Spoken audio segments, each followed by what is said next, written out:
A man stands in fire, not running, not screaming. Just standing, the cabin burns around him.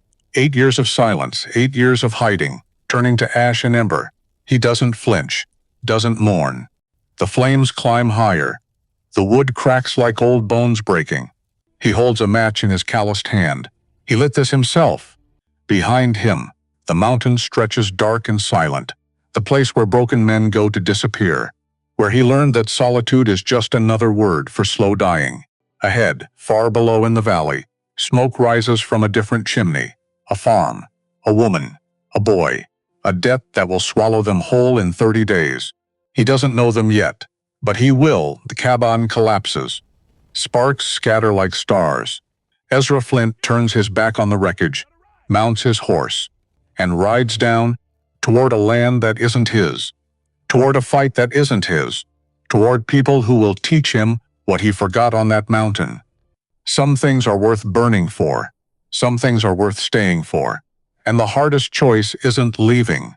It's coming back. The field was dying. Nora Ashford stood at the edge of it. Corn stalks brown and brittle. Apple trees bearing fruit the size of walnuts. The west pasture cracked like old leather. She knew why, had known for 2 years. The envelope in her hand felt heavier than it should. White paper, black ink. 90 days to pay $2,400 or lose everything Matthias had built.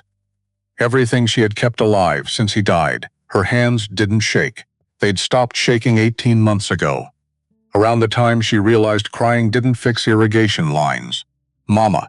Ellis stood behind her, 12 years old. Matthias's eyes, her stubborn jaw. Dirt under his fingernails and a shovel twice. His height propped against his shoulder. I found it, he said. She turned. Found what? The break. Where the pipe collapsed, just like you said. Below the second drainage post. Of course he had, because she'd walked him through it last spring. Shown him the topography maps Matthias had drawn before the accident. Taught him to read water the way his father had taught her. She folded the bank letter, slipped it into her apron pocket. How deep did you get? Ellis looked at his hands. Blistered. Raw. 4 feet. Maybe. The pipe was at 7. Come inside, she said. Wash up, but I can, Ellis. He stopped. Shoulders tight. The way boys get when they're trying to be men and someone reminds them they're not. She waited. He set the shovel down. Followed her to the house. The kitchen smelled like lye soap and burnt coffee. Nora pumped water into the basin. Cold. Clean. She handed Ellis a rag. You can't dig it alone, she said. I know. And I can't either. He scrubbed his hands. Didn't look at her. Then what do we do? She didn't answer right away, because the truth was exactly what Vernon Hayes wanted her to say. Sell. Take his $3 an acre. Walk away before the bank took it for nothing. We figure it out, she said. Ellis looked up. How? I don't know yet, which was the truth. And the truth was all she had left to give him. Vernon Hayes arrived on a Tuesday. Nora saw the dust from his automobile a mile out. Black Ford. Chrome gleaming. The kind of car a man drives when he wants people to know he owns things. She met him at the gate. Vernon stepped out, suit pressed, hat tilted just so. Smile that didn't reach his eyes. Mrs. Ashford, she didn't offer her hand. Mr. Hayes, he looked past her. At the field, at the withered corn, at the orchard where apples hung like regrets. I heard you received correspondence from the bank, he said. I did. 90 days is not much time. No, I want to help. She waited, because Vernon Hayes had never helped anyone in his life. Not without taking more than he gave. My offer stands, he said. $3 per acre. Cash. Today. You walk away free and clear. The land is worth 12. When it produces, yes. He gestured at the field, but it doesn't. Hasn't for 2 years. And without capital to repair your irrigation. I know what's wrong with the irrigation. Vernon smiled. Of course you do. Matthias taught you well. But knowing and fixing are different things, aren't they? She felt Ellis step onto the porch behind her. Watching, thank you for the offer, Nora said. But no. Vernon adjusted his hat. 90 days, Mrs. Ashford. That's all you have. After that, the bank forecloses. And when they do, I'll buy it from them for $2 an acre. Maybe less. He got back in his car. The engine purred. Expensive. Quiet. He leaned out the window. Think of the boy. He deserves better than watching you lose. Everything his father worked for. Then he drove away. Nora stood there until the dust settled. Ellis came down off the porch. We're not selling. No. So what do we do? She looked at the field. At the place where the earth dipped slightly, where water pooled wrong after rain, where the main line had collapsed under its own weight 2 winters ago. We pray someone knows how to fix cast iron pipe, she said. And we hope they're willing to work for nothing. Ellis was quiet a moment then. That's not a very good plan, no, Nora said. It's not. The saloon in town was called the Anchor, which was ironic, because no one who drank there was anchored to anything. Ezra Flint sat at the far end of the bar corner, stool, back to the wall, hat pulled low. The barkeep had served him without asking his name. Good. He didn't plan to give it. He'd come down from the mountain for supplies. Gunpowder, shaving soap, salt, the things a man couldn't make or trap or grow at 8,000 feet. The plan was simple. Buy what he needed. Leave before anyone remembered his face. Except then he heard the voices. 2 men. Round table near the back. Leaning close the way men do when they're discussing something they don't want overheard. Which meant Ezra could hear every word. 2 more months, the first man said. Vernon Hayes. Ezra recognized him from the Ford outside. The Ashford woman won't make the payment. Can't. Not with that field producing nothing, the second man chuckled. Silas Brennan. Lean. Sharp-eyed. The kind of man who smiles when he lies. You tell her she needed to replace the whole system? Of course, and? She didn't believe me. But it doesn't matter. She can't afford it either way. How much is the land worth? 14,000. Maybe more. Best soil in the valley. Once the irrigation's fixed. And you're offering? 3,600. Silas whistled low. That's cold, Vernon. That's business. They drank. Quiet a moment. Then Silas. What if she figures out she only needs to fix 50 feet of pipe? What if someone tells her? Vernon shrugged. Who would? Everyone who looked at it works for me.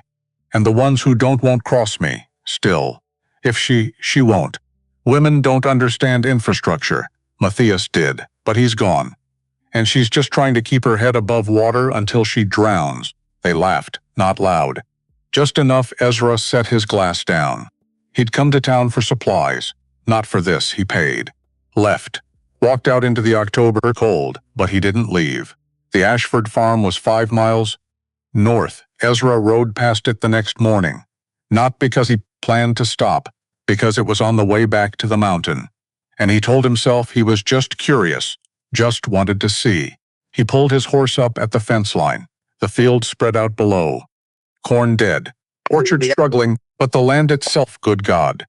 The land was perfect, clay loam, natural grade. Water table close enough to tap without drilling deep. The kind of soil men fought wars over. And it was dying. Not from drought, not from poor management, from a collapsed pipe. Ezra could see it from the fence. The way the ground dipped. The way water sat too long in the low spot after rain. The way the western field looked waterlogged 1 week. And bone dry the next 50 feet of pipe. Maybe 60. That's all it would take. He sat there on his horse, watching, and he thought about Matthias Ashford. 8 years ago, Ezra had been younger then.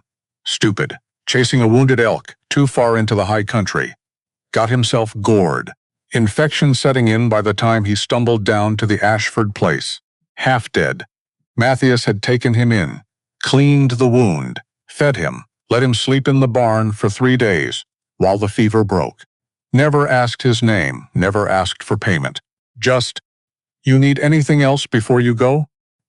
Ezra had said no, and he'd gone back to the mountain, and he'd never paid that debt. He looked at the field again.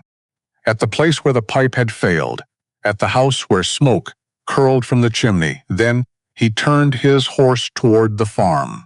Nora was feeding the chickens when she heard hooves. She looked up. A man on horseback, coming up the track, slow, deliberate, not Vernon. This man rode like he'd been born in the saddle, like the horse was part of him. She set the feed bucket down, wiped her hands on her apron. Ellis appeared on the porch. "Who is that?" "I don't know." The man stopped at the gate, dismounted, took his hat off, long hair, graying, tied back, beard down to his chest, skin like old leather, eyes the color of creek stones.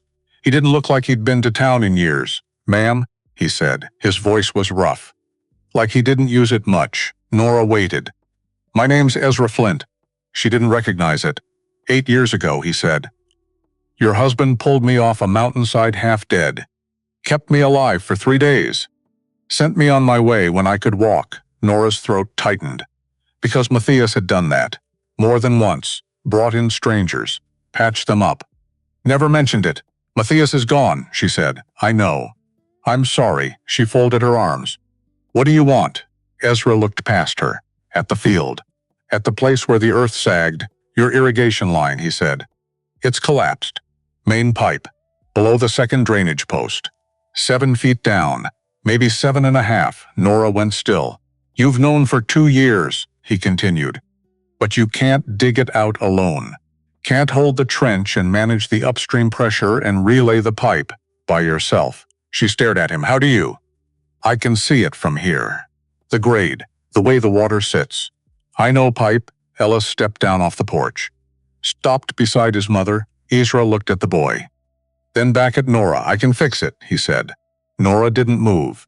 "A lot of men have told me they could fix it," she said. "I'm sure." They looked at it. "Told me I needed to replace the whole system. $5,000. Maybe more." Ezra shook his head. "You don't. How do you know?" "Because I've been fixing broken things in the mountains for 8 years. Water doesn't lie. And your water says the problem is localized. 50 feet of pipe. 60 at most. The rest of the system is sound." She wanted to believe him. God, she wanted to. But wanting didn't make it true. "What do you want in return?" she asked. "Nothing. Nothing. Your husband saved my life. I'm paying that back." Nora laughed. Short, sharp. "Nobody works for nothing, Mr. Flint." "I do." "Why?" He looked at her. Steady. No flinch. No hesitation. "Because I owe him. And because you're standing on land that shouldn't be dying. And because I heard Vernon Hayes in town last night, talking about how you don't understand infrastructure." Her jaw tightened. "I understand infrastructure just fine. I know you do. That's why I'm here." Ellis spoke up. "Can you really fix it?" Ezra looked at the boy. "Yes. How long?" 3 weeks to dig and relay the pipe. Another week to test it. We have 90 days to pay the bank," Nora said. "If the pipe is fixed but the crops aren't in, we still lose the farm. How much do you owe?" $2,400. Ezra nodded, calculating. "If we fix the line in 3 weeks, you can get a late planting in. Corn, maybe winter wheat. Won't be a full harvest. But it'll be something. Something isn't enough. It's more than you have now." She hated that he was right. "If you're lying," she said. "If you're working for Vernon." "I'm not. How do I know that?" "You don't, but you're out of options. And I'm offering one." The wind picked up, cold. Smelling like snow. Nora looked at Ellis, at his blistered hands, at the hope trying not to show on his face. Then back at Ezra. "If you fix this," she said, "you teach my son how you did it. So next time he can do it himself." Ezra didn't hesitate. "Deal. Where will you sleep?" "Barn's fine. We don't have money to pay you." "I don't want money." "Then what do you want?" He looked at her a long time. "I want to stop owing your husband," he said. And for the first time in 2 years, Nora thought, maybe, just maybe, this might work. "All right," she said. "You can start tomorrow." Ezra put his hat back on, led his horse toward the barn. Ellis watched him go, then looked up at his mother. "Do you trust him?" Nora watched Ezra disappear into the barn, watched the way he moved, careful, deliberate, like a man who'd spent years alone and learned to make every action count. "I don't know," she said. "But I trust that he's not Vernon Hayes." Ellis grinned. "First time in months. That's good enough for me," he said. Lloyd appeared at the barn that night. Old man, 80 if he was a day. Ran the general store in town. Carried a cloth-wrapped bundle under one arm. Ezra was brushing down his horse when the door creaked open. You the one fixing the Ashford pipe? Lloyd asked. I am. Lloyd set the bundle on a hay bale, unwrapped it, bread, cheese. Apples. Figured you might be hungry. Ezra looked at the food. Then at Lloyd. Why? Because Nora Ashford's got enough to worry about without feeding a stranger. And because I want to tell you something. Ezra waited. Lloyd sat down, bones creaking. Vernon Hayes isn't just a banker, he's a vulture. 3 years ago, he did this same thing to the Taylor family. Told them their well was contaminated. Needed total replacement, they couldn't afford it, lost their land. Vernon bought it for pennies. The well wasn't contaminated. No, it needed a new pump. $40. Ezra felt something cold settle in his chest. Nora know this? She knows. But knowing and proving are different things. Vernon's careful, never leaves evidence. And the men who inspect the properties work for him. Not anymore, Ezra said. Lloyd smiled. Slow. That's what I was hoping you'd say. He stood. Bones creaking again. You need anything, you come see me. And Mr. Flint? Yeah? Don't let Vernon scare you off. He'll try, but that woman in there? She's tougher than she looks. And that boy? He's smart as hell. They just need someone who isn't trying to rob them blind. I'm not. I know. That's why I brought you supper. Lloyd left. Ezra ate the bread, the cheese, the apples, and he thought about vultures. And how satisfying it would be to make one choke. The next morning came cold and clear. Ezra was already at the site when Nora brought coffee. 2 tin cups. Steam rising, she handed him one without a word. He took it, nodded thanks. Ellis came out a few minutes later, bundled in a coat too big for him. Matthias's coat? Where do we start? The boy asked. Ezra set his cup down, pulled out a length of string and 4 wooden stakes. First, he said. We measure. He walked to the second drainage post, paced off 52 feet. Drove a stake. This is where we dig. Ellis looked at the ground. How do you know? Because the grade flattens here. See, he pointed. Water flows downhill, always. When the grade flattens, water slows. When it slows, it presses on the pipe. If the pipe's old or weak or installed on soft ground, it sags. Then it cracks. Ellis nodded, watching. Learning. How wide do we dig? 4 feet. We need room to work. How deep? 7.5 feet. Ellis swallowed. That's a lot of dirt. Yes. How long will it take? Ezra looked at Nora. Then back at Ellis, with 3 of us. 2 weeks. Maybe less. Nora spoke for the first time. I've dug this trench before. Twice. Got down 4 feet and couldn't go farther. The dirt kept collapsing, and I couldn't brace it and dig at the same time. Ezra nodded. That's because you were doing it alone. This time, you're not. He handed Ellis a shovel. Start at the edge. Dig straight down. When you hit 2 feet, I'll show you how to brace the walls. Ellis took the shovel. Looked at his mother. She nodded. He started digging. By midday, they'd opened a trench, 4 feet long and 3 feet deep. Ellis's hands were blistered again. But he didn't complain. Nora worked beside him, hauling dirt. Piling it away from the hole, Ezra worked the deep end, chipping through clay. Exposing the pipe, they didn't talk much, didn't need to. The work spoke for itself. At one point, Ellis stopped, leaned aslant on his shovel. Ezra, where'd you learn all this? Everywhere. That's not an answer, Ezra smiled. First time since he'd arrived. You're right, it's not. He climbed out of the trench, sat on the edge. Breathing hard, I grew up on a ranch, learned irrigation from my father. Then I worked on the railroad, learned grading and drainage. Then I went into the mountains, learned how to fix things when there's no store for 100 miles. Why'd you go to the mountains? Nora's voice, quiet, but firm. Ezra looked at her. Because I needed to be alone, he said. For 8 years? Yes, that's a long time to be alone, it is. She waited, like she was expecting more. But Ezra didn't give it. He stood, picked up his shovel. Let's keep going. We're losing daylight. Ellis looked at his mother. She shook her head slightly. Don't push. They went back to work. By the end of the first week, the trench was 6 feet deep. By the end of the second, they'd exposed the pipe, cast iron. 6 feet long, cracked clean through at the joint. Ezra crouched in the trench. running his hands over the brake. What happened? Ellis asked from above. Ground settled. Pipe didn't. Stress broke it. Can you fix it? Yes, but we need a new section. 6 feet, 4-inch diameter. Cast iron. Nora leaned over the edge. How much will that cost? $40. Maybe 50. She was quiet. Ezra looked up. You don't have it? No. He climbed out. Wiped his hands on his pants. I do. Mr. Flint, Ezra, you've already given us 2 weeks of work. I can't take your money. You're not taking it. I'm buying pipe. Why? Because Matthias saved my life. And because this land is too good to die. And because I made a deal. Nora stared at him. Ellis looked between them. Finally, Nora said, if you buy the pipe, I pay you back. With interest. When we sell the harvest. Ezra shook his head. No interest. Then I won't accept it. He smiled. Slow. You drive a hard bargain, Mrs. Ashford. I learned from a good teacher, your husband, my husband. Ezra nodded. All right. Interest. 2%, 5-3. Deal. They shook hands. Ellis grinned. You two argue like you've known each other for years. Nora pulled her hand back. We don't argue. We negotiate. What's the difference? Arguing is when you fight to win.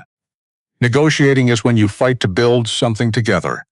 Ezra looked at her, really looked. And for the first time since Matthias died, Nora didn't look away. Vernon Hayes came back on a Thursday. Different car this time, black Chrysler. Newer. Chenier. He pulled up while Ezra was hauling the new pipe section into place. Ellis guiding it down with ropes. Nora steadying the sides of the trench. Vernon got out, stood at the edge. Watched Mrs. Ashford. Nora didn't stop working.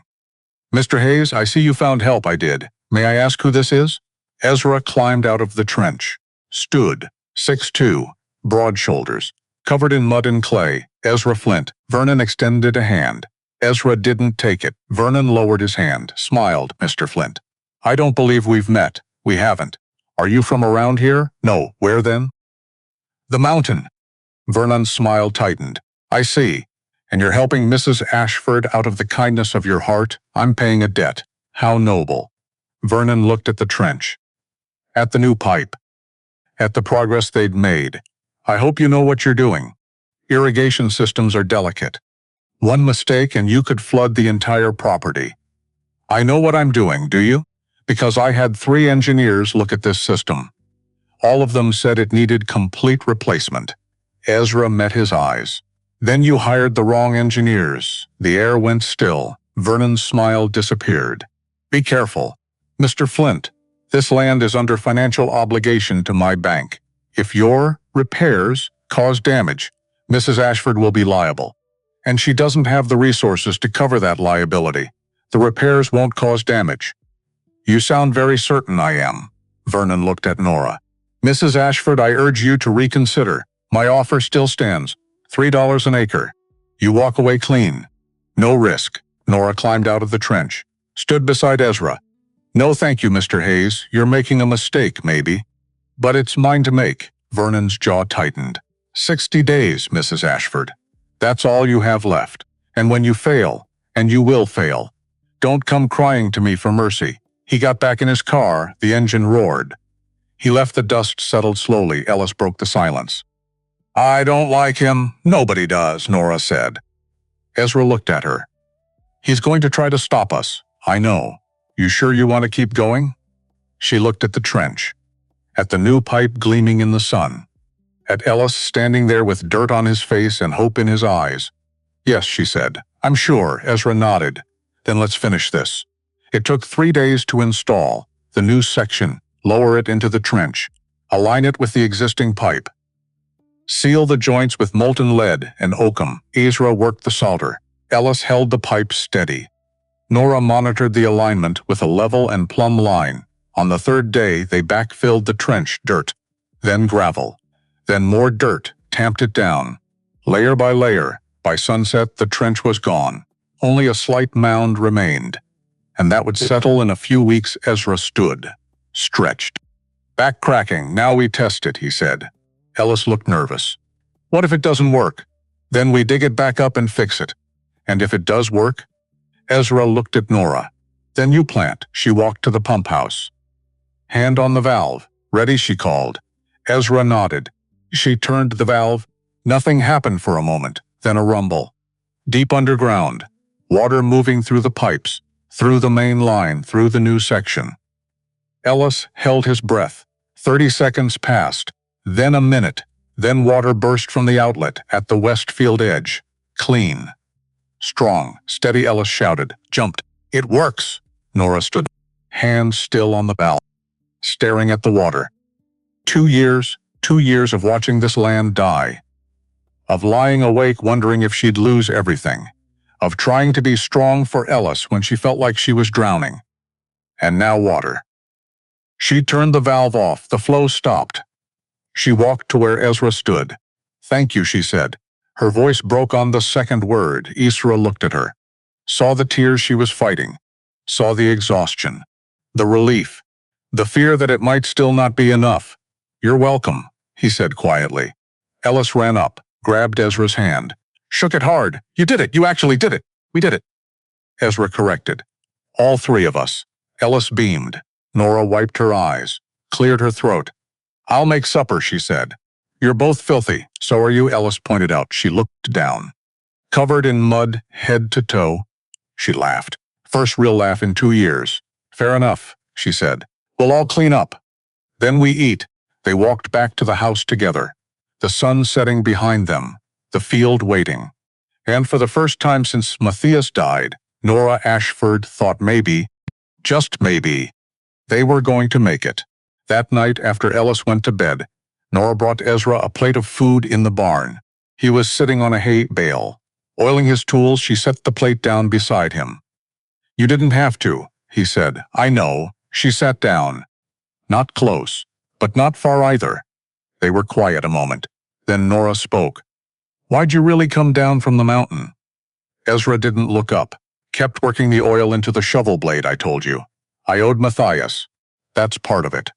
But it's not all of it. He was quiet a long time. Finally, I heard Vernon Hayes in the saloon, talking about you, like you were already gone. Like you'd already lost. Like it was funny. Nora's jaw tightened, and I thought about Matthias, Ezra continued. How he pulled me off that mountain when I was half dead. How he didn't ask questions. Didn't ask for anything. Just helped because it needed doing. He set the shovel down. Looked at her, and I thought, if Matthias were alive, he'd fix this himself. But he's not, so I had to. Nora held his gaze.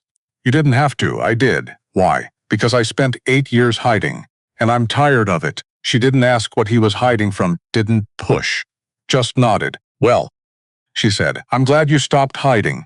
She stood, walked to the door, paused. Ezra, yeah? Tomorrow we start planting. If you're still willing. I am. Good. She left. Ezra sat there in the dark, listening to the horses breathe, listening to the wind, listening to the sound of water running through pipes underground, and he thought, maybe this wasn't hiding. Maybe this was something else. They started planting on day 32. 60 days left. The math was brutal. Plant now. Hope for germination in 2 weeks. Growth in 6. Harvest by day 85. Sell before day 90. No margin for error. No room for weather. Or pests. Or bad luck. Just work. Ezra walked the west field at dawn. Bootprints in the damp soil. Testing the earth the way a man tests ice. Before crossing a frozen river, the ground was ready. Nora came out with seed bags. Heavy canvas. Corn. Winter wheat. The last of Matthias's stock from before he died. She set them down. This is all we have. Ezra looked at the bags. Did the calculation in his head. It's enough for 60% coverage. And the other 40%? Stays fallow. Ellis arrived carrying a hand-crank seeder. Matthias's seeder. Older than the boy himself. Does it work? Ezra asked. It did 2 years ago. Test it. Ellis filled the hopper. Cranked the handle. Seed scattered in a perfect arc. It works, Nora said. Ezra nodded. Then let's go. They worked in lines. Ezra drove the furrows with a horse-drawn plow. Straight, even, deep enough for the seed, shallow enough to close. Ellis followed with the seeder, walking the furrows, cranking, scattering. Nora came last, covering the seed with a rake, tamping it down gently, 1 row at a time, 1 furrow at a time, One day at a time.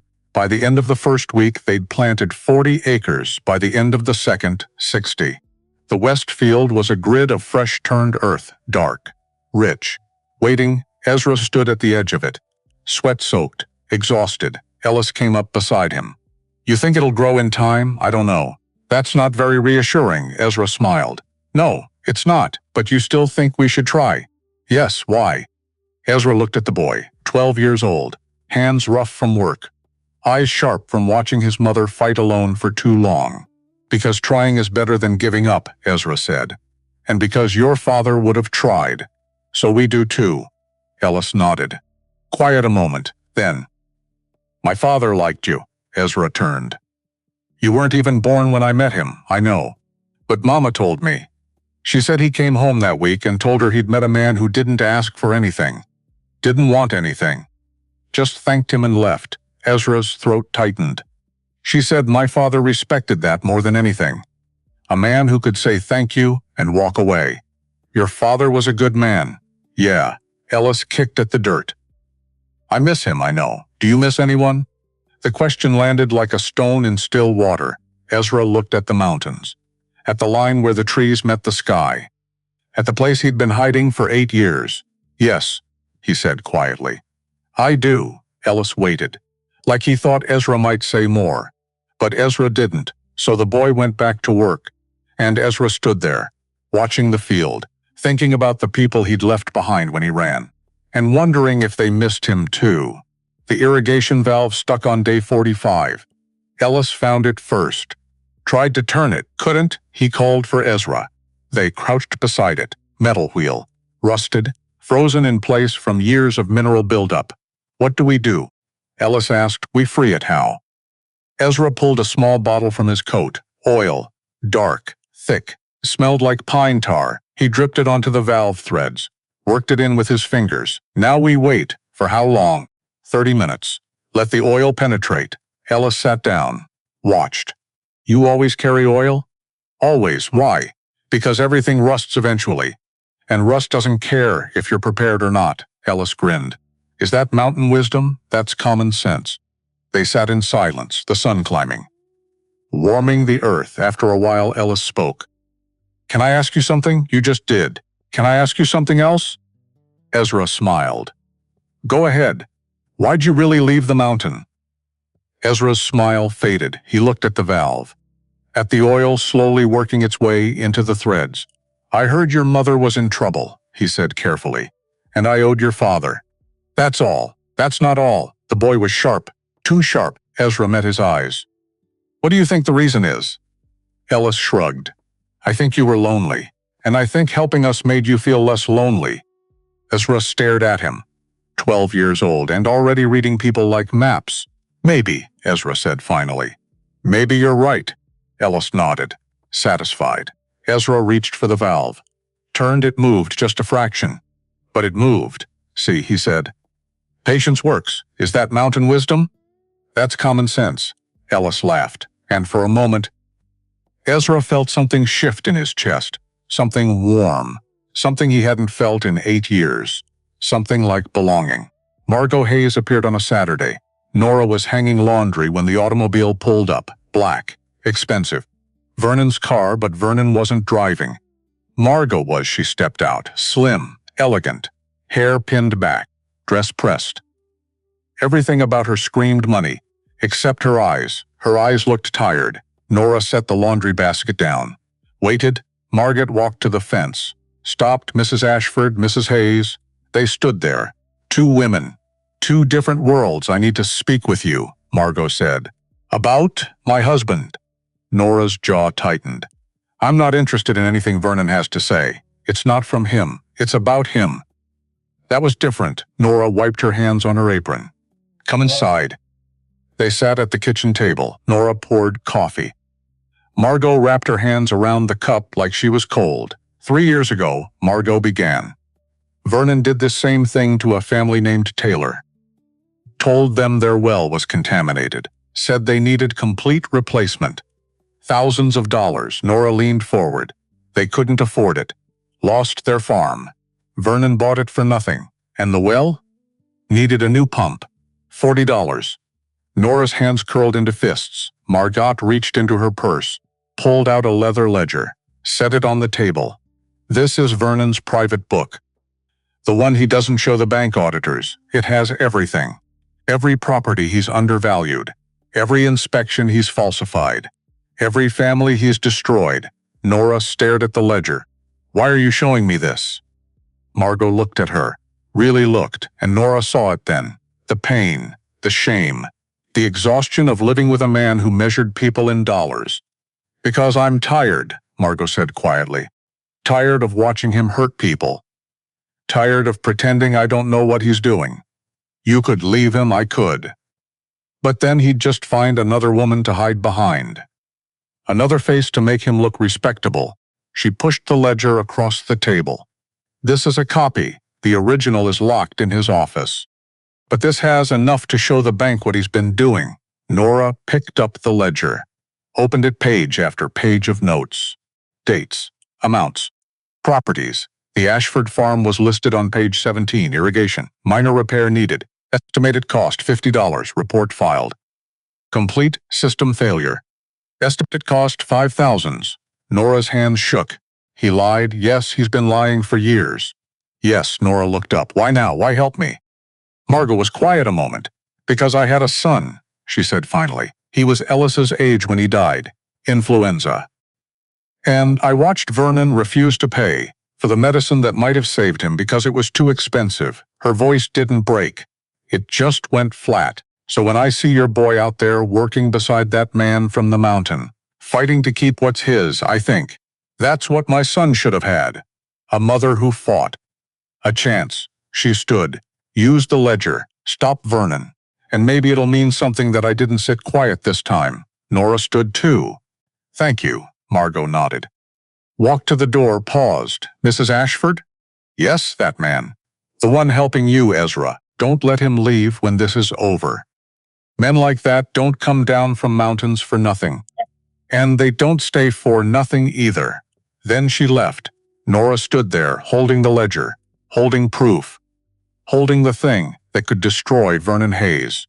And she thought about Margot, about the son who died, about the woman who'd spent years being complicit, until she wasn't. The damage happened on day 50. Ezra found it at dawn. 3 sections of newly planted rows torn up, seeds scattered. Soil churned, not animal tracks. Boot prints. He crouched, studied them. Size 11. Deep tread, fresh. Someone had come in the night, walked through the field, destroyed hours of work. Ellis came running. Stopped. Stared. What happened? Ezra stood, jaw tight. Someone tore it up. Who, I don't know. But that was a lie. Because Ezra knew exactly who. Vernon Hayes didn't get his hands dirty. But he had men who did. Nora arrived. Saw the destruction. Went pale. How much did we lose? Ezra counted the rows. 2 days of planting. Maybe 3. Can we replant? We don't have enough seed. The words hung there. 2 days of work. Gone. 40 days left. And now even less margin than before. Ellis kicked at the dirt.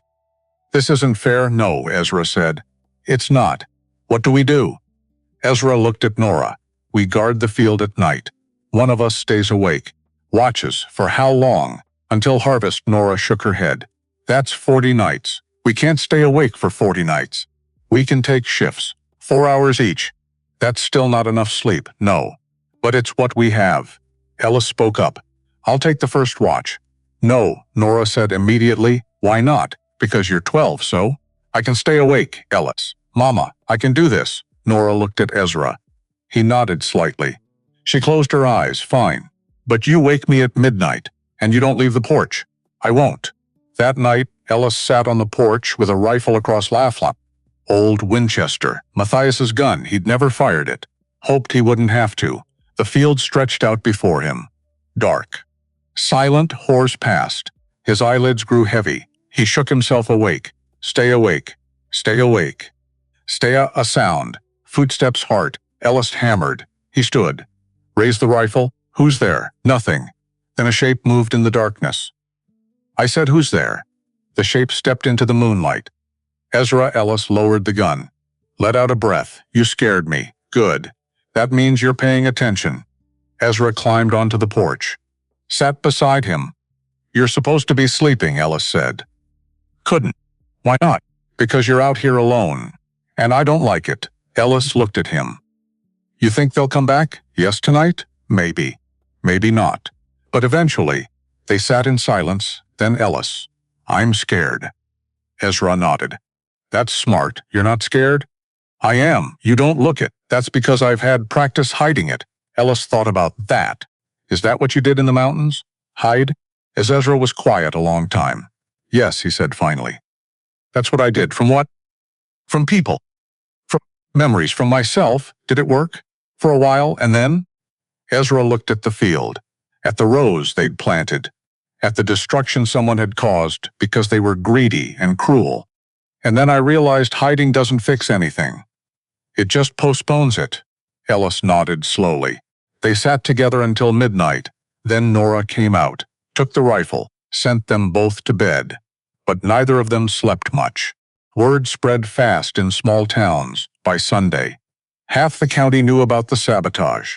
Lloyd brought it up at church, not from the pulpit, just standing outside after service.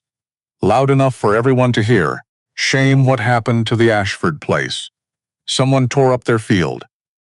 Right before harvest, people murmured. Heeds turned toward Vernon, standing beside his automobile, Margot beside him, both dressed immaculate. Vernon's jaw tightened, but he said nothing. Lloyd continued. "Makes you wonder who'd do such a thing. Who'd be that cruel?" One of the farmers spoke up. "Could have been animals." "Could have been," Lloyd agreed.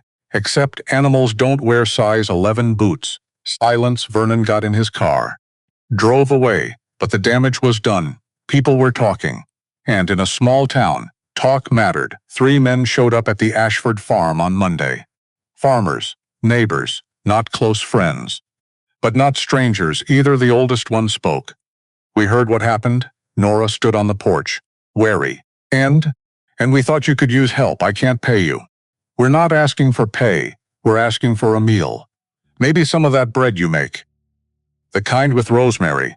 Nora blinked behind her. Ezra stepped out, arms crossed. Watching, the farmer looked at him. "You the one who fixed the pipe?" "I am. Good work. Been watching that field green up.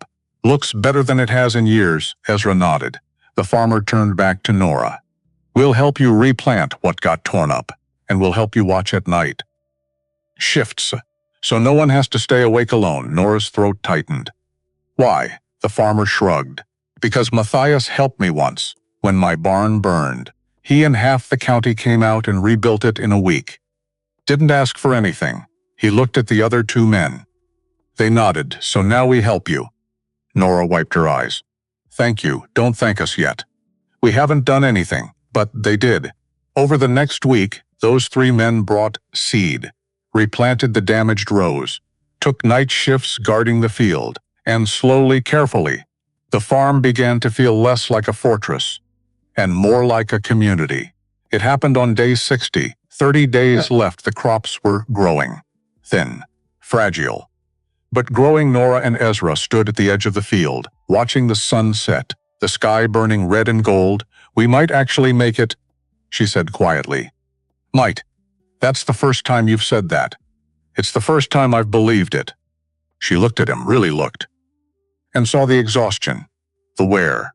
The man who'd given 3 months of his life to people he barely knew. "Why are you still here?" she asked. Ezra didn't answer right away. "I told you. I owed Matthias. You've paid that debt 10 times over. Then maybe I'm staying for a different reason." "What reason?" He turned, met her eyes. "Because I don't want to go back to the mountain." The words hung there, raw, honest. Nora's breath caught. "Why not?" "Because the mountain is empty. And I'm tired of being empty." She stepped closer. "And here I'm not." They stood there, 2 feet apart. The field behind them, the sky burning down. Nora reached out, touched his hand. Just a brush of fingers, nothing more, but it was enough. Ezra looked at her hand, then at her face. "Nora, don't," she said softly. "Don't say anything that'll make you leave." "I'm not leaving, promise?" He hesitated. Because promises were dangerous, and he'd broken too many already. But looking at her, at the hope barely restrained in her eyes, I promise, he said. She smiled, small, fragile, like something that might break if you breathed too hard, but it was there. And Ezra felt something crack open in his chest, something he'd kept locked for 8 years, something that felt like hope. The letter came on day 70, 35 days after the pipe was fixed, 20 days before the payment was due. Ellis brought it from town, handed it to his mother. Official, heavy bank seal. Nora opened it. Ride. Went white. Ezra looked up from the plow he was repairing. What is it? She handed him the letter. Notice of debt reassessment. Due to property improvements and increased land value, your outstanding debt has been recalculated. New amount due, $3,200. Payment deadline remains November 30th. Ezra read it twice. They can't do this. They just did. It's illegal. It's Vernon. Ellis looked between them. What does it mean? Nora sat down on the porch steps, head in her hands. It means even if we harvest everything, even if we sell at top price, we're still $800 short. Silence, the kind that crushes. Ezra crumpled the letter. I have $400 saved, Ezra. No, I'm giving it to you. You've already given us everything. Then I'm giving more. Nora looked up, eyes wet. And the other $400? Where do we get that? No one answered. Because there was no answer. Ellis stood, walked into the house without a word. Nora watched him go. This is going to break him. No, Ezra said. It's not. How do you know? Because he's your son. And you're the strongest person I've ever met, she laughed. Bitter. I don't feel strong. Strength isn't about feeling it. It's about keeping going when you don't. She looked at him, at this man who'd walked down from a mountain, fixed her land, guarded her crops, refused to leave. Why do you believe in us so much? Because I have to believe in something, and you're the best thing I've found. Her breath hitched, and before she could stop herself, she leaned forward, kissed him, quick, soft, desperate, then pulled back. I'm sorry. I shouldn't have. Ezra pulled her back, kissed her again, slower this time, deeper. When they broke apart, Nora was crying. We're going to lose everything, she whispered. Maybe, and you're still staying? Yes, why? Because I'd rather lose everything with you than have nothing alone. She pressed her forehead to his. That's the stupidest thing I've ever heard, I know. I love you for it anyway. Ezra went, still. Because those words, those 3 words, he hadn't heard them in 8 years, hadn't let himself even think them. And now, I love you too, he said. And meant it. Ellis didn't come to breakfast the next morning. Nora checked his room. Empty. She went to the barn. Not there. Panic rising, she called for Ezra. They searched the property, found him in town at Lloyd's store, standing at the counter, holding something wrapped in cloth. Lloyd saw them coming, shook his head slightly. Nora walked in. Ellis, what are you doing? The boy turned, and she saw it. Matthias's rifle, the Winchester. On the counter. For sale? No, Nora said immediately. Absolutely not, Mama. That was your father's. The only thing of his you have left. I know. Then why? Because it's worth $150. And we need $400. And if we sell the rifle and the old plow and the extra saddle, we can get close. Nora's vision blurred. Ellis, baby, no. It's just a gun, Mama. It's not just a gun. It's metal and wood. And we need money more than we need memory. The words hit like a fist. Ezra stepped forward. Put a hand on the boy's shoulder, Ellis. Listen to me. Your father's rifle isn't going to save the farm, Ellis interrupted. But money will. So I'm selling it. Lloyd cleared his throat. Boy's got a point. Nora spun on him. You stay out of this, can't. He already offered it to me, and I already agreed. She looked at Ellis, at his set jaw, his red eyes, the way he stood like he was 30 instead of 12. Your father would do the same thing, Ellis said quietly. You know he would, and damn it, he was right. Matthias would have sold everything he owned to save the farm, to save his family. Nora sank into a chair. Ezra crouched beside her. Nora, it's his choice. He's 12. He's old enough to know what matters. She looked at Ellis, at her boy, growing up too fast because the world demanded it. Are you sure? She whispered. Ellis nodded. I'm sure. Lloyd counted out bills. 150. As agreed, Ellis took the money, folded it carefully, put it in his pocket, walked past his mother without looking at her. Because if he looked, he'd cry. And he'd decided he was done crying. That night, Nora found Ellis in the barn, sitting in the hayloft. Staring at nothing, she climbed up, sat beside him. They didn't speak for a long time. Finally, I'm proud of you. Ellis's jaw trembled. Don't, why not? Because if you tell me I did the right thing, I'm going to break, and I can't break. Not now. Nora pulled him close. He fought it for a second, then collapsed into her. Sobbing, I miss him, Mama. I miss him so much. I know, baby. I know. I wanted to keep the rifle. I know. They sat there, mother and son, holding each other, while below, Ezra stood in the barn doorway, listening, and he thought about the things people give up for the people they love, and he wondered if he'd ever given up enough. On day 85, the weather turned. Clouds rolled in from the west. Dark, heavy, swollen with rain. Ezra stood in the field, watching the sky. This was it, the test. If the irrigation held through the storm, the crops would survive, would mature, would be ready to harvest in 5 days. If it failed, everything would flood, drown. Die. Nora came out, stood beside him. How bad? She asked. Bad, the pipe? We tested it. It should hold. Should. She looked at him. That's not very reassuring. No, it's not. Thunder rumbled. The first drops hit cold, hard. Within minutes, it was pouring sheets of rain, hammering the earth. Ezra grabbed Nora's hand. Come on. They ran to the pump house. Ellis was already there. Watching the pressure gauge. It's rising, he said. How fast? Fast. Ezra checked the gauge. 40 psi, 50, 60. The pipe was rated for 75, 65, 70. It's going to blow, Ellis said. Not yet. 72, 74. Ezra reached for the release valve. What are you doing? Nora shouted over the rain. If I don't bleed off some pressure, the whole line ruptures. And if you do? We lose water to the east field. But save the west. She grabbed his arm. The west field is where the harvest is, I know. He turned the valve. Water shot out, a jet of it. High pressure. Dangerous. The gauge dropped 70, 68, 65, stabilized. They stood there, soaked, shaking, watching the gauge waiting. The storm raged for 6 hours. When it finally broke, the sun came out, weak, pale but there. They walked to the field, held their breath, and saw the crops standing battered, bent but alive. Ellis let out a whoop, jumped, splashed through mud. Nora covered her mouth, tears streaming. Ezra just stood there, looking at the field, at what they'd built together. And he thought, this is what it feels like to not be alone. This is what it feels like to matter. Day 86, 4 days until payment. The field was ready. Almost, corn stalks tall, golden, heavy with ears, wheat bending under its own weight, apples hanging red and full. But ready wasn't harvested, and harvested wasn't sold, and sold wasn't money in the bank. Ezra walked the rows at dawn, checking, counting, doing math that made his chest tight. If they harvested everything, if they sold at market price, if nothing went wrong, they'd have $2,950. Still $250 short. Ellis came out, rubbing sleep from his eyes.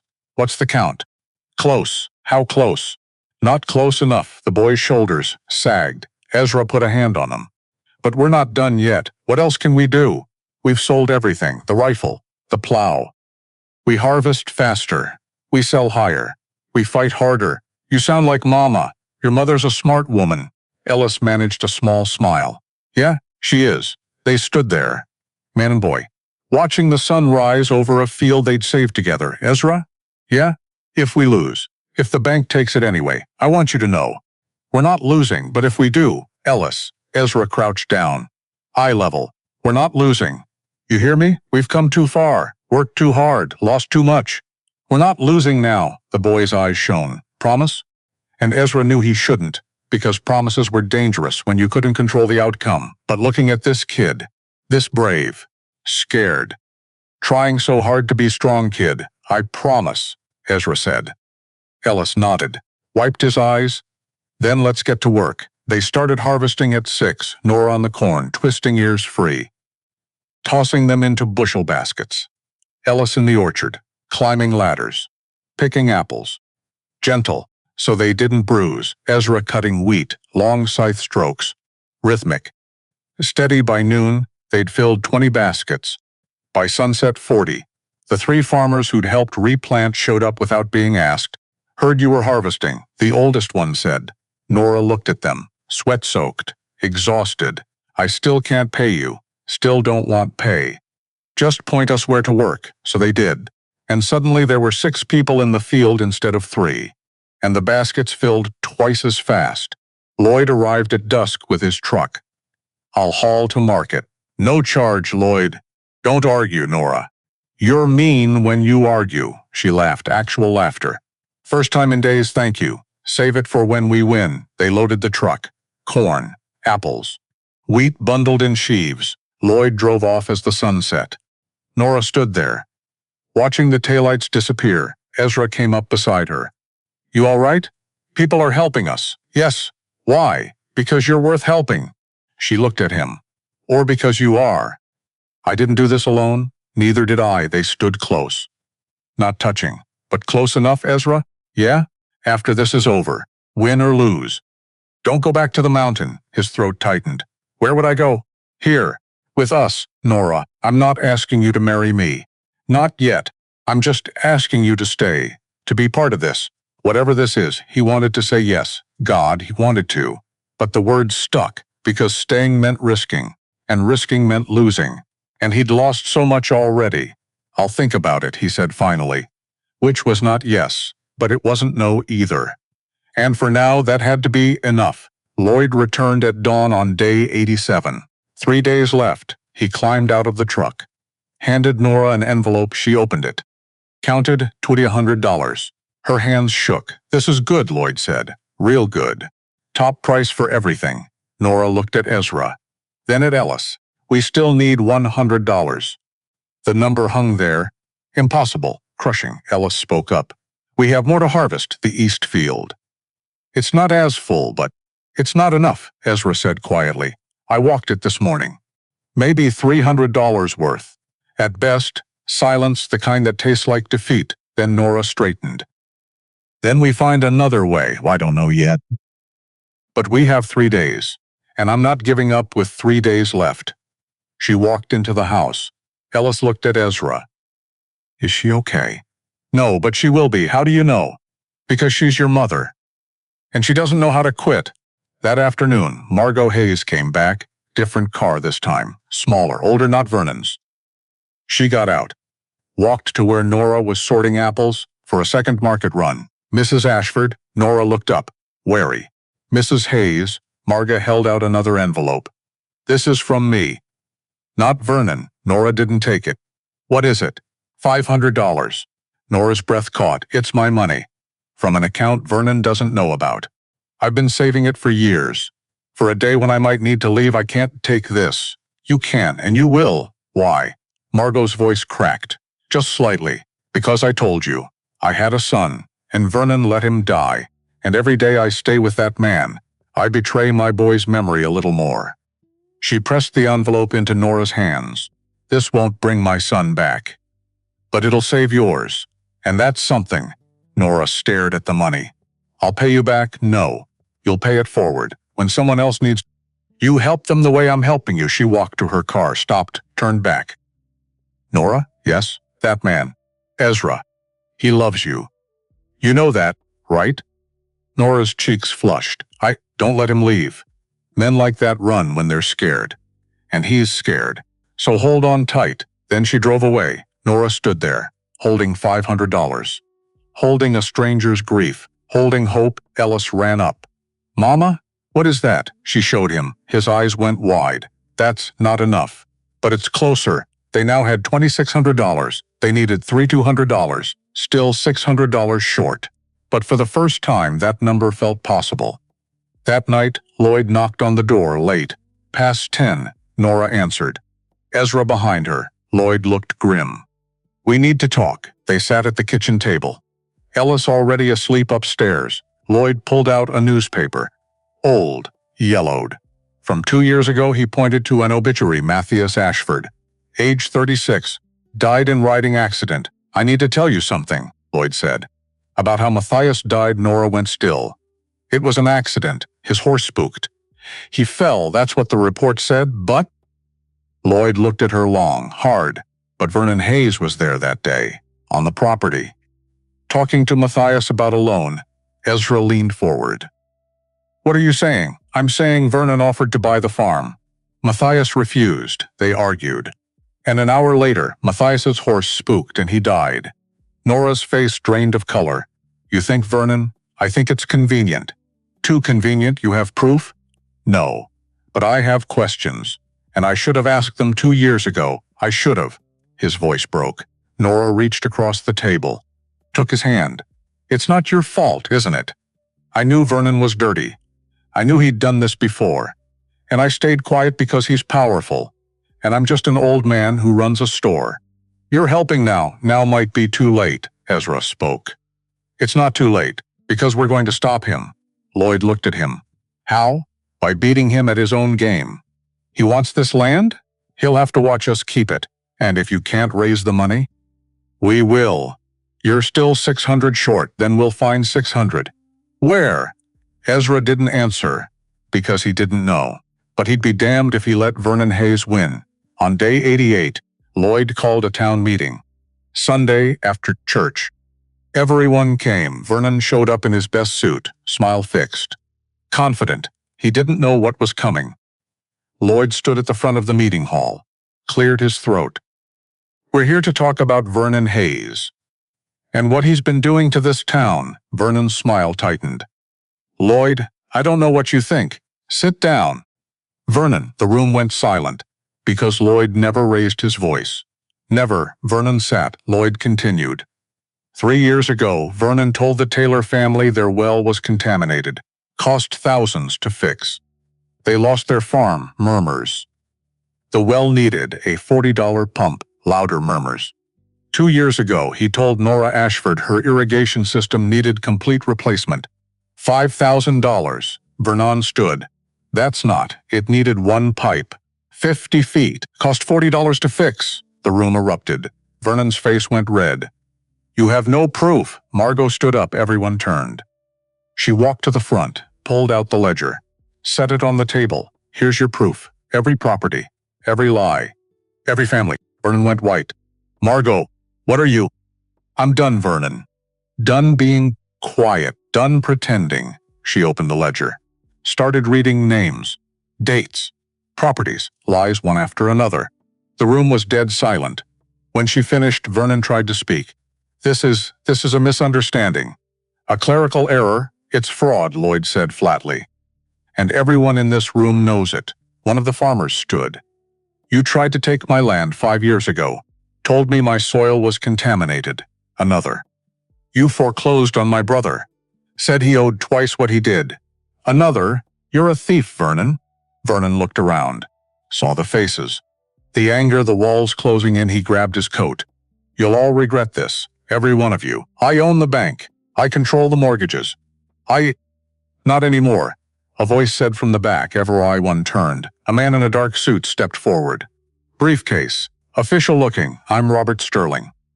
State banking auditor. And as of this morning, Vernon Hayes is under investigation for fraud. His assets are frozen. His authority revoked. Vernon staggered. What? No, you can't. We can. And we did. Sterling looked at Nora. Mrs. Ashford, your debt has been placed under review. Until the investigation concludes, no foreclosure can proceed. Nora couldn't breathe, couldn't speak. How long? Ezra asked. 90 days minimum, 90 days, 3 months. Time. They had time. Vernon looked around wildly, then bolted for the door. No one stopped him. They just watched him go. And when the door slammed, the room erupted in cheers. That night, Nora sat on the porch, staring at the field, at the crops they'd saved, at the land they'd fought for. Ezra came out. Sat beside her. They didn't speak for a long time. Finally, we did it, we did. I still can't believe it, believe it. She looked at him. What happens now? You plant again in spring, Harvest in fall, build the farm back up. And you? He was too quiet. Nora's chest tightened. Ezra, what happens with you? He looked at the mountains, at the dark line where they met the sky. I need to go back, he said quietly. Her heart stopped. What? To the mountain. Just for a few days. There are things I left behind. Tools, supplies. A life I need to close out properly, and then, he turned, met her eyes, and then I come back. If you'll still have me, relief flooded through her. Of course I'll have you. But Ezra, I know. You're scared I won't come back. That I'll get up there and decide to stay, will you? No, how do I know that? Because I'm telling you. And I've never lied to you. She searched his face. 1 week. You get 1 week, I only need 3 days. 1 week. After that, I come looking for you. He smiled. Deal. She kissed him, then long, deep. The kind of kiss that says, don't you dare leave me. When they broke apart, Ezra rested his forehead against hers. I'll come back, Nora. I promise. You better. Because I love you all. And I'm not letting you go that easy. I love you too. And this time the words didn't stick. They flowed easy true. He left on day 90 early morning. Mist still hanging in the valley, his horse packed. His coat buttoned, Ellis stood on the porch, arms crossed, trying not to cry. You're really going? Just for a few days. What if you don't come back? Ezra crouched down. I'm coming back. How do I know? Because I made you a promise. And I keep my promises. Ellis's lip trembled. My dad made promises too, and he didn't come back. The words hit like a gut punch. Ezra pulled the boy close. Your dad didn't choose to leave you. I am choosing to come back. There's a difference. What difference? Your dad was taken. I'm just going to get my things and close a door I should have closed years ago. Then I'm coming home. This is home? Yes. Ellis hugged him tight. Okay, but if you're not back in a week, I'm coming to find you. Deal. Nora came out, eyes red. She and Ezra stood there, not touching, not speaking, just looking. Finally, she handed him something, a small cloth bundle. He unwrapped it. Bread, cheese, apples, the same things Lloyd had brought him that first night. For the road, she said. Thank you, Ezra. Yeah, come back to me. He kissed her, soft, gentle, I will. Then he hit his horse and rode away. Nora and Ellis watched until he disappeared into the trees. Then Ellis spoke. He's coming back, right? Nora wiped her eyes. He better. Ezra reached the cabin on the second day. High up, 8,000 feet, trees thick, air thin home, except it didn't feel like home anymore. It felt like a tomb. He dismounted, walked to the door. It hung crooked on its hinges. Snow had blown in through the cracks. Inside was cold, empty, the life he'd built here. The solitude he craved, it all felt hollow now. He gathered his tools, his traps, the few things worth taking, packed them on the horse, then stood there, looking at the cabin, at the place he'd hidden for 8 years. And he thought about the man who'd run up here, broken, angry, convinced he was better off alone. That man was gone, and in his place was someone different, someone who'd learned that hiding doesn't heal. That connection matters more than safety. That love even terrifying. Risky love is worth it. He pulled out a match, struck it, held it to the cabin wall. The old wood caught fast, flames spread, hungry, bright. Within minutes, the cabin was burning. Ezra stood back, watching it go, watching his past turn to ash. And when there was nothing left but embers, he mounted his horse and rode down the mountain, toward the valley, toward Nora, toward home. He came back on day 94, 4 days early. Nora was in the field when she saw him ride her, coming down the road. Her heart stopped. Please be him. Please. The rider got closer, long hair, broad shoulders. Ezra, she dropped the basket. Ran. Ellis saw from the porch, shouted. Ran too. They met him at the gate. Ezra dismounted.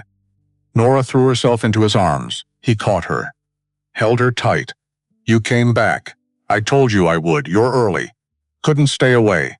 Ellis crashed into them, arms around them both. You're back. You're really back. I'm really back. They stood there, the three of them, a family, not by blood but by choice. After a moment, Nora pulled back. Did you get everything you needed? I burned it. She blinked. What, the cabin? I burned it down. Why? He looked at her. At Ellis. At the farm behind them, because I don't need it anymore. This is home now. If you'll have me. Nora's eyes filled. Ezra Flint, are you asking to stay? I'm asking for more than that. He reached into his coat, pulled out a ring, Sybil silver band. Worn smooth, this was my mother's. Only thing I kept when I left home. I've been carrying it for 20 years. Waiting for someone worth giving it to, he held it out. Nora Ashford, I know it's fast. I know it's crazy. But I love you. And I love your son. And I want to build a life here with you. If you'll marry me. Nora stared at the ring. At this man who'd walked down from a mountain to save them. Who'd stayed when he could have left. Who'd fought when he could have hidden. Yes, she said. Yes.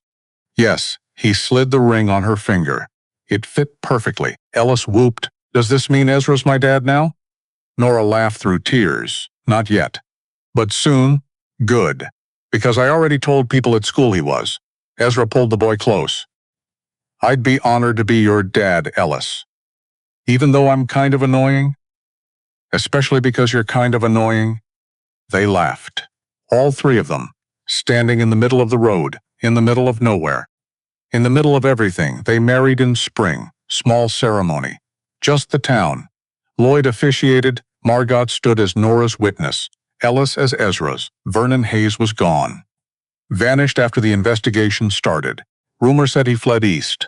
Or west. Or south. No one really cared. His bank was sold. His assets liquidated. His victims compensated. And the Ashford farm debt? Forgiven entirely. Turned out Vernon had been inflating it illegally for 2 years. The real amount owed was $800, which Nora paid in full from the harvest money. With enough left over to buy new seed, new equipment, new hope. The wedding was simple. Nora wore a white dress. Simple cotton. Nothing fancy. Ezra wore a clean shirt. Shaved his beard down to something respectable. Ellis stood between them, grinning so hard his face hurt. Lloyd cleared his throat. We're here to witness the union of Ezra Flint and Nora Ashford. Two people who found each other when they needed it most. He looked at them. Ezra, do you take this woman to be your wife? I do, Nora. Do you take this man to be your husband? I do. Then by the power vested in me by the state and by common sense, I pronounce you married. Kiss her already. Ezra did long. Deep, the crowd cheered. Ellis made a face. Gross, but he was smiling. 18 months later, the farm was thriving. 2 full harvests, both profitable. Enough to expand the orchard, buy cattle, hire seasonal help. Nora managed the business. Books, sales. Planning. Ezra managed the land, irrigation, equipment. Building. Ellis, now 14, managed the irrigation system himself, teaching younger kids in town how to fix pipes, how to read water, how to solve problems. On a Saturday morning in October, Nora stood on the porch, hand on her belly. 6 months pregnant. Ezra came up behind her, wrapped his arms around her. How are you feeling? Huge. You're beautiful. You're biased. Completely. She leaned back into him. Do you ever regret coming down from the mountain? Never, not even a little. Nora, I spent 8 years alone, and I thought I was living. But I was just surviving this. You, Ellis, the farm, this. He put his hand over hers on her belly. This is living. She turned in his arms. I love you. I love you too. Ellis came running up, muddy, grinning. The east field is ready to plant, and I fixed the valve on the south line. And can I go to town with Lloyd? He's teaching me how to run the register. Nora laughed. Yes.